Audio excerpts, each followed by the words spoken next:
Hey friends, so I wanted to come at you candid today out on my walk, and I want to talk about mental health a little bit because I think this is a topic that is so discounted and undervalued, and we all have these challenges where I think we perceive that some people struggle with mental health and some people don't.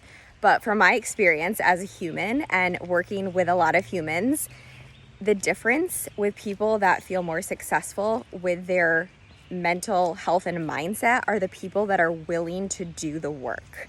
And what do I mean by the work? So the work is pausing, slowing down, and reconnecting with yourself and your personal needs. And this is hard to do in the culture that we live in sometimes. So when you can really identify like what you're needing in the moment, it can be so helpful to move through that. And with mental health, like we all as humans have many emotions. Some days we feel excited and happy and energized and focused, and some days we feel sad, depressed, lonely, doomed, like whatever that word is. But when you can actually like say that emotion out loud and identify it, it brings clarity, and we can say, okay, like I'm feeling this way. It's okay. How can I move through this, and what do I need to do for myself? And I just wanted to share with you some things that are helpful for me when I feel that way, because I have those days too, and if you don't, and if you're that person that's like, I feel amazing every single day, that's awesome. Like share with us some things that work really well for you. And that's so cool. But I want to share with you some things that, help me because I struggle too. And like yesterday, had a great day. Towards the end of the day, just felt like really off. And I started to just be tired. It was like really humid, and like I came back from a walk, and it was like the air was thick, and I got tired, and I just felt, I don't know really what it was. Like nothing happened necessarily, and that's okay too. Like we can't always pinpoint the reason why we're feeling a certain way if like something specific didn't happen. But three things that are helpful for me is pausing and resting. So last night I went to bed really early. And for me, like I need support around this. We all need support. So my husband like knows me so well, and he's like, okay, you need to just go to bed and stop. And he's awesome at supporting me and encouraging me to do those things for myself. And he helped me take care of some things that I normally try to finish before I go to bed, with just things around my house. Like he brought my water up to my bed. He put my phone on the charger. He like took off my watch. I like couldn't even take off my watch. It was like, he helped me with the dishes, but like having support is so, so helpful in those moments. So that was number one, is just getting rest, surrendering, and checking out. And I slept so long last night and slept in even this morning, and that is just really what I needed.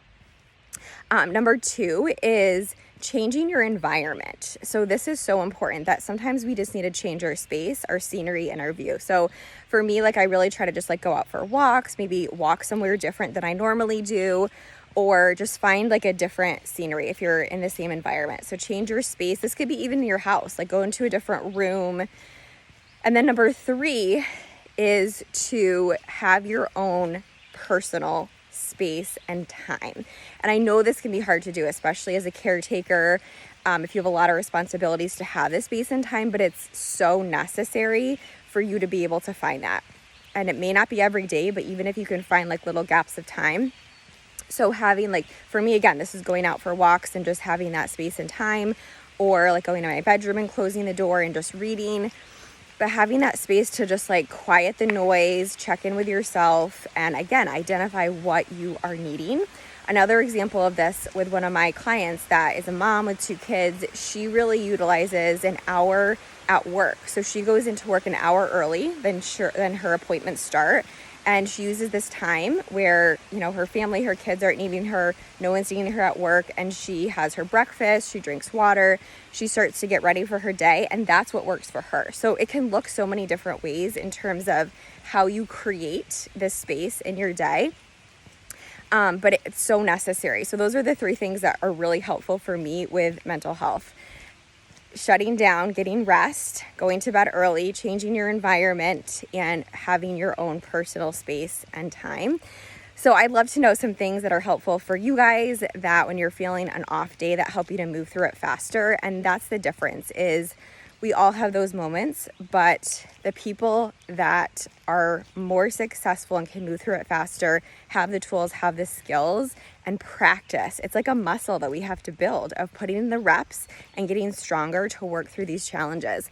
Another thing that's helpful is to like read something positive. I have a group that I'm part of with other dietitians, and if I'm needing support, I go to that group. I have some trainings and videos in there that I'll watch for support too. So important that guidance, accountability, this is something I help my clients with too, supporting them if they have those off weeks and days, to just check in and talk about it and talk through how they're feeling, what's working, what's not, and what we can adjust in their roadmap towards their goals. So we all struggle, right? But mindset and mental health is so important with our nutrition goals as well.